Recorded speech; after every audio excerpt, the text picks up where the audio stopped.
Hola a todos, soy María, bienvenidos a mi canal. Bienvenidos a Archivo Criminal. Como siempre os digo, gracias por todo vuestro apoyo y cariño. El caso que os traigo hoy sucedió en Argentina. Os invito a que me acompañéis a conocer los detalles de la historia, y luego podéis dejar vuestros comentarios sobre el caso. Si el contenido os parece interesante e informativo, os pido que le deis a like, ya que de esta forma me estaríais ayudando. Sin más, vamos a dar comienzo al vídeo.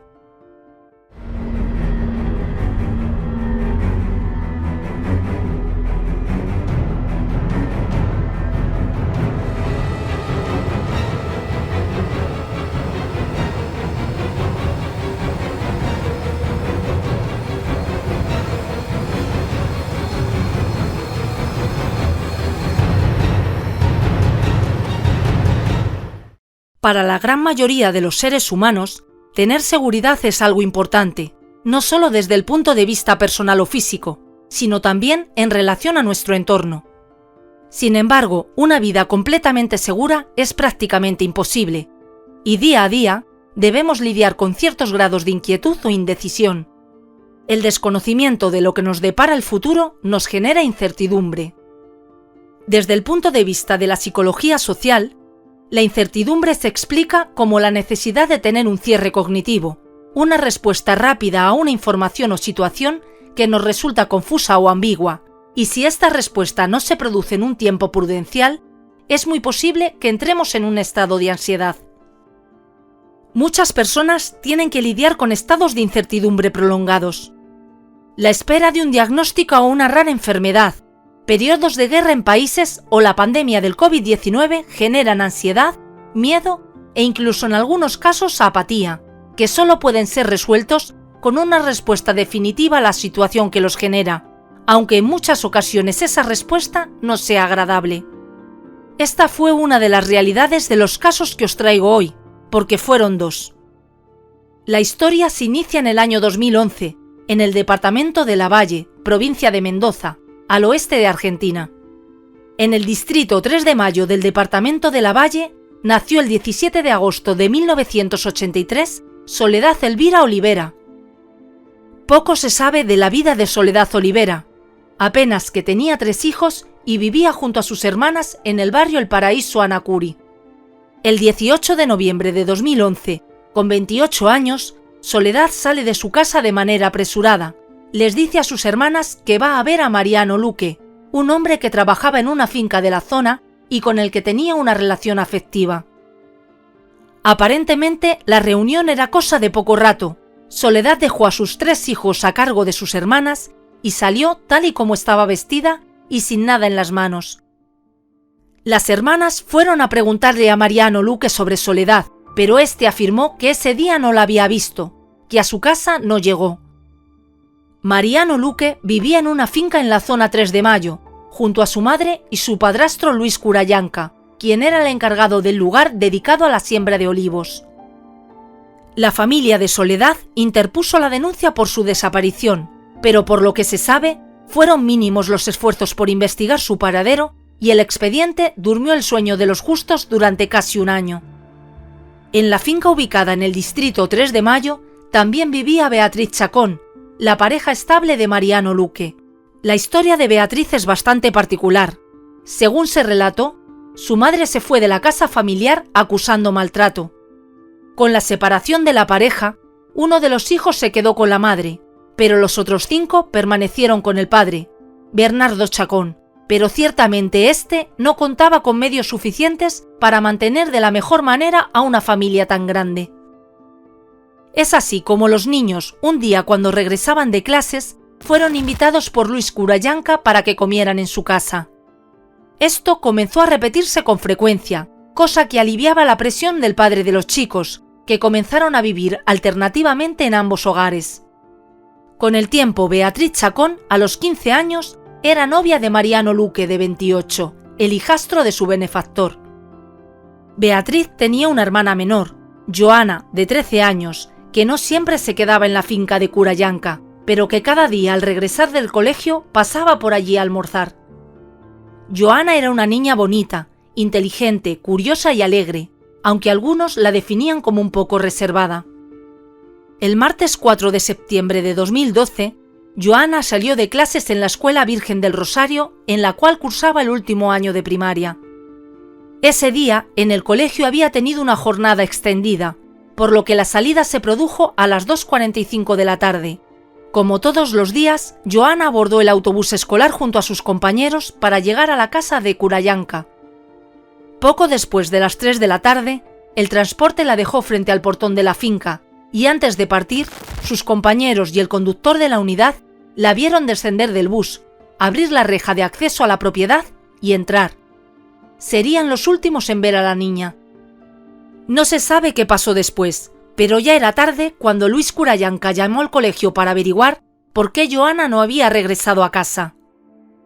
En el colegio no le pudieron dar otra respuesta que había salido como todos los demás alumnos esa tarde, y tras verificar que tampoco se encontraba en casa de su padre ni en ningún otro sitio conocido, a las 9 de la noche, Kurayanka acude a la policía a denunciar la desaparición de Johanna Chacón.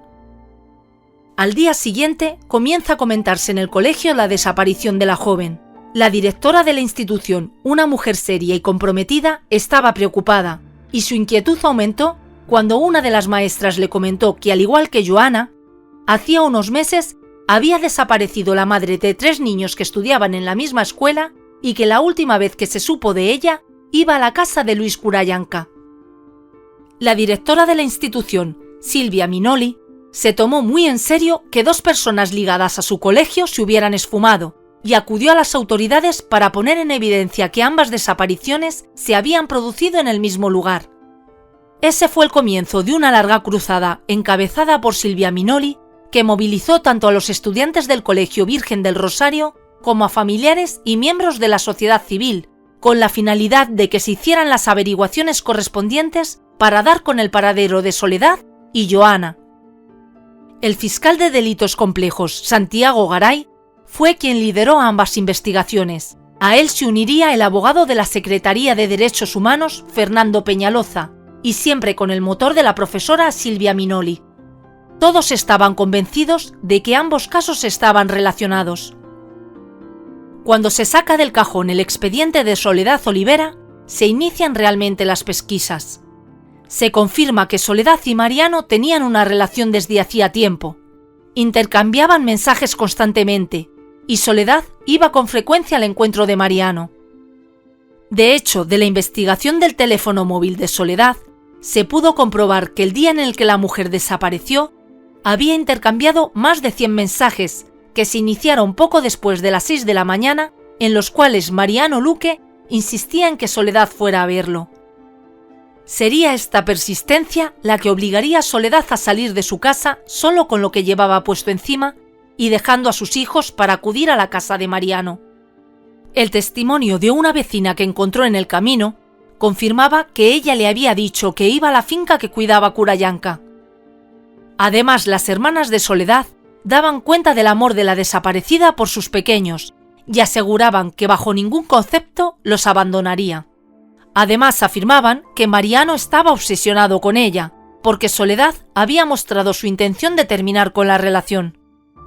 Así, en noviembre de 2012, un año después de la desaparición de Soledad, Mariano Luque fue detenido, en principio por sospecha de privación ilegítima de la libertad. Durante la etapa de instrucción del expediente, se hicieron registros e inspecciones en la casa y terrenos de la finca a cargo de Luis Kurayanka y de su familia, a fin de explorar la posibilidad de que los restos de Soledad estuvieran escondidos o sepultados en algún lugar. Pero lo único que se logró localizar fueron unos huesos enterrados que en el momento fueron identificados como pertenecientes a un animal. Mariano Luque fue imputado formalmente en agosto de 2013 por privación ilegítima de libertad. Beatriz, la hermana de Johanna y pareja de Luque, lo apoyó. En todo momento negó la posibilidad de que Mariano tuviera algo que ver con la desaparición de Soledad. Incluso ofreció varias pistas falsas buscando desviar la investigación. El juicio oral se llevaría a cabo en septiembre de 2015. En este proceso, Luque negó que Soledad hubiese ido a su casa ese día, aunque aceptó que intercambiaron mensajes porque la mujer le pidió dinero. Confirmó que mantenían una relación más bien de carácter sexual, pero no era nada formal, y ambos podían tener otras parejas. En el proceso también declararon dos amigas de Soledad, a quienes ésta les había confiado que Mariano la amenazaba. Pese a todo, la segunda cámara del crimen absolvió a Luque aplicando el beneficio de la duda, ya que si bien todos los elementos presentados conducían a él, nunca apareció el cadáver de Soledad ni ninguna prueba física. Mariano Luque es dejado en libertad. Esta decisión fue apelada por la acusación y en 2016 la Corte Suprema de la localidad le da la razón, afirmando que el juicio no se había realizado tomando en cuenta la perspectiva de género y ordenó que se llevara a cabo un nuevo juicio oral y público en el caso de la desaparición de Soledad Olivera. En esta ocasión, las circunstancias fueron muy distintas. Surgió una hipótesis de que Soledad pudo haber sido víctima de la trata de mujeres, por lo cual se abrió una averiguación federal que, después de verificar todas las posibles pistas, concluyó que la desaparición de Soledad Olivera no tenía nada que ver con la trata. En el momento de este segundo juicio, Beatriz ya no estaba de pareja con Mariano Luque, ni siquiera vivía en la casa de los Curayanca, y acudió a la fiscalía para atestiguar que había escuchado una conversación telefónica de Mariano en la que le decía a otra persona que no pudo identificar que ya se había encargado del tema de Soledad. En abril de 2017, este segundo juicio ya no fue por el cargo de desaparición forzada, sino por homicidio simple.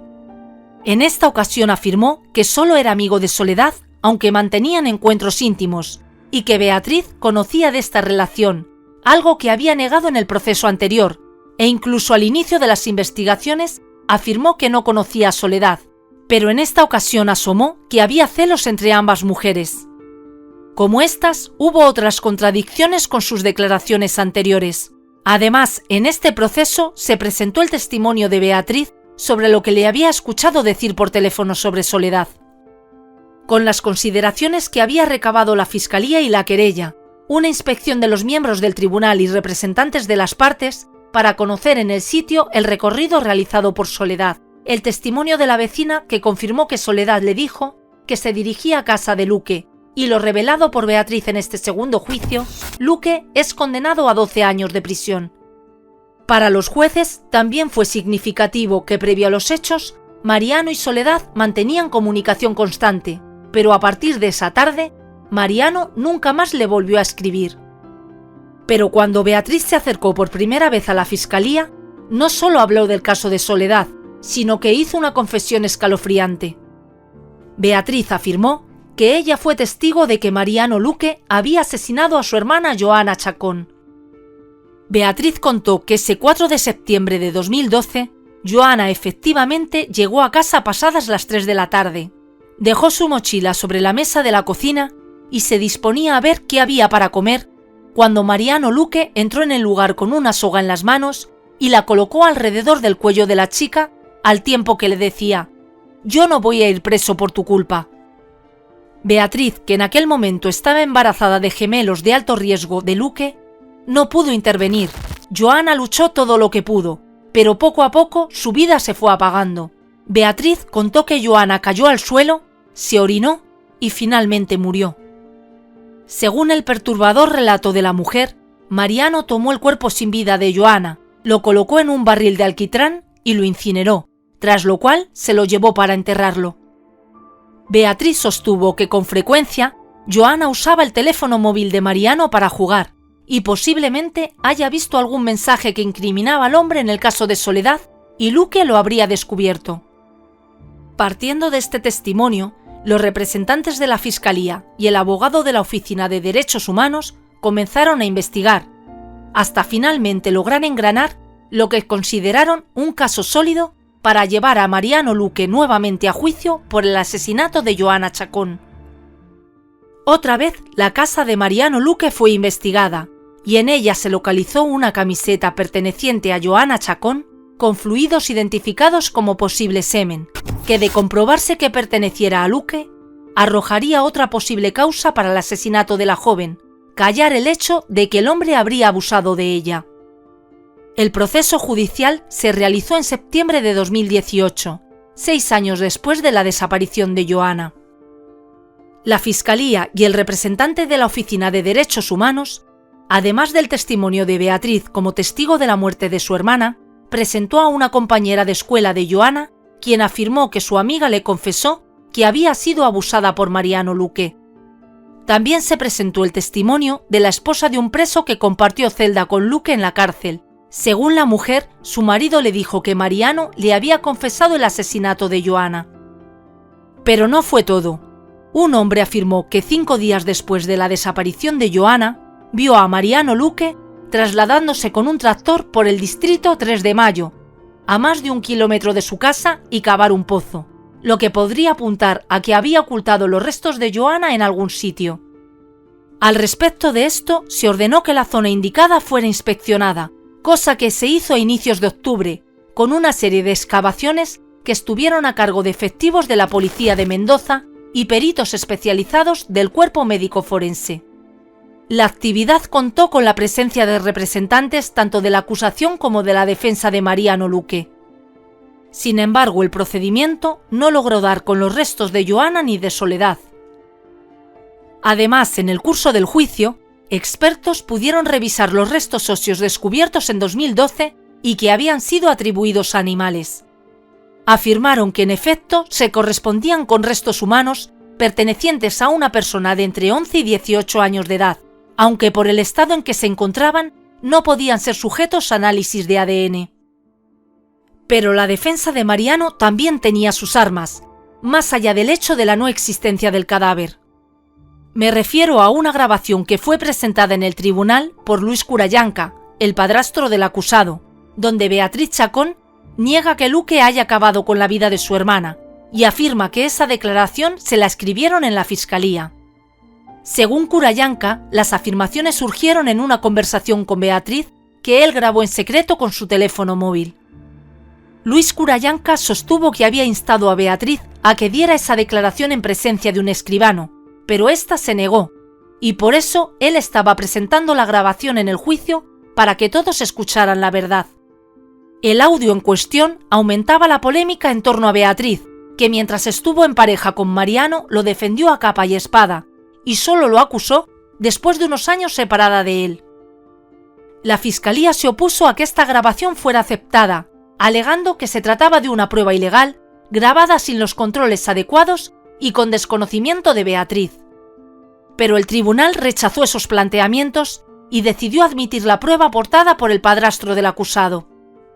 Pero la grabación presentada por Curayanca fue respondida en la siguiente audiencia por la propia Beatriz, quien afirmó que en esa reunión ella se percató de que estaba siendo grabada, pero se sintió presionada por la situación y decidió decir lo que su ex-suegro quería escuchar para salir de la intimidante situación. Sin embargo, ahí en el tribunal y bajo juramento, ratificó que tal y como había atestiguado, ella presenció el asesinato de su hermana a manos de Mariano Luque. A mediados de noviembre de 2018, el juicio estaba llegando a su fin con la presentación de los alegatos finales de ambas partes. La Fiscalía aseguró que no tenía dudas de la culpabilidad de Mariano Luque en el asesinato de Joana Chacón, quien desapareció completamente después de haber sido vista entrando a la casa.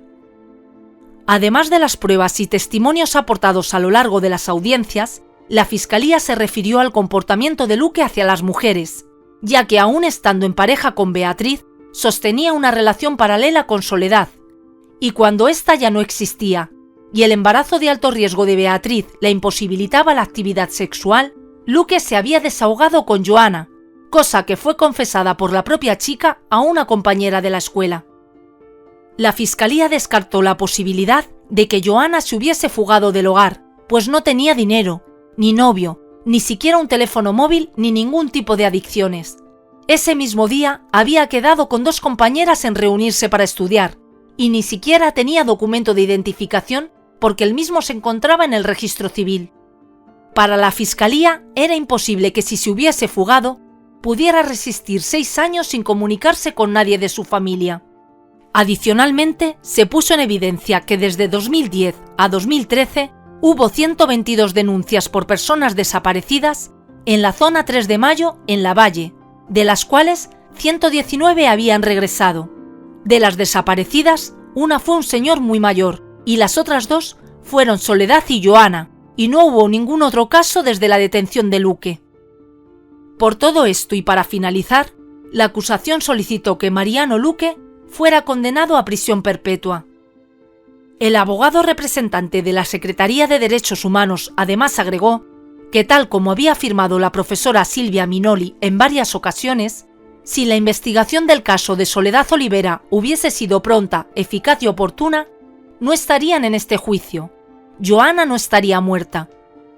Si bien apoyaba la solicitud de prisión perpetua, afirmó que podría replanteársela si el acusado aportaba datos para encontrar los restos de Joana.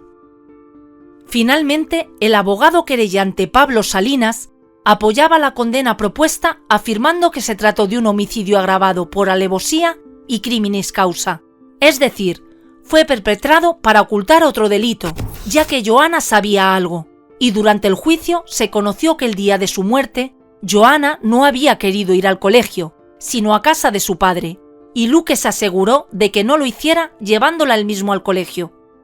Quizás quería contarle algo a su padre, bien sea sobre lo que había visto en el móvil de Mariano sobre Soledad, o bien que era abusada por el acusado, cosa que fue comprobada por los exámenes de ADN de su camiseta.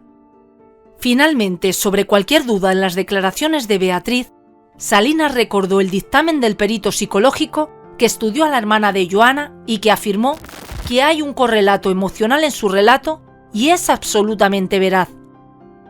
Finalmente, el 4 de diciembre de 2018, los jueces emitieron su sentencia, declarando culpable de homicidio simple a Mariano Luque, de 33 años, por la muerte de la joven Joana Chacón, y lo condenaron a 24 años de prisión. Los jueces decidieron unificar la condena con la de 12 años que venía cumpliendo por el asesinato de Soledad Olivera, por lo que a partir de ese momento estaría preso durante los siguientes 32 años. Los magistrados explicaron que no acogieron la solicitud de una sentencia a cadena perpetua por el cargo de criminis causa, porque si bien estaban seguros de la culpabilidad, no podían asegurar que el motivo fuera encubrir otro crimen. Tampoco pudieron aplicar el cargo de feminicidio, porque el mismo no existía en el momento de producirse el hecho. Cabe destacar que la defensa de Mariano Luque presentó un recurso de casación ante la Suprema Corte de Justicia de Mendoza, alegando la inocencia de su representado y rechazando la unificación de las sentencias. Pero el 7 de noviembre de 2019, los magistrados de la Suprema Corte rechazaron el recurso y dejaron firme la sentencia condenatoria contra Luque. Finalmente, se hizo justicia con las muertes de Soledad y Joana, pero sin duda alguna gran parte del mérito de que se haya alcanzado este final lo tienen la profesora Silvia Minoli y las organizaciones de defensa de la mujer de Mendoza, que durante todos esos años no permitieron que el caso fuera olvidado.